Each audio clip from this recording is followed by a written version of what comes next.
পেঁয়াজ জিরা বাটা দিয়ে শিং মাছের ঝোল। পেঁয়াজ জিরা বাটা দিয়ে শিং মাছের ঝোলটা রান্না করার জন্য আমি শিং মাছগুলো পরিষ্কার করে ধুয়ে নিছি। পরিষ্কার করে ধুয়ে হলুদ লবণ মাখিয়ে ভাইজে তুলে নিছি।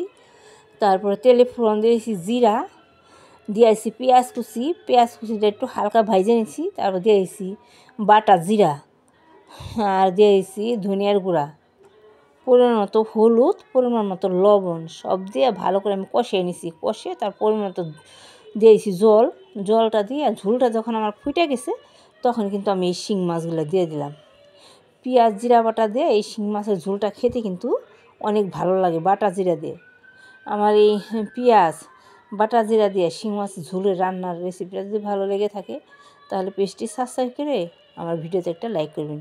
আর এরকম করে শিং মাছের ঝোল রান্না করে গরম ধোয়াটা ভাতের সাথে খাবেন, দেখবেন কত ভালো লাগবে। একদম একটু ঝোল রেখে মাখা মাখা করে আমি রান্না করে নিলাম শিং মাছের ঝোলটা। বেশি ঘনও না বেশি পাতলাও না, কারণ শিং মাছের ঝোলটা একটু পাতলা পাতলা রাখলে ভালো হয়, বেশি ঘন না করে। এই কারণে পেঁয়াজ দিয়ে আর বাটা জিরা দিয়েই আমি শিং মাছের ঝোলটা রান্না করে নিলাম।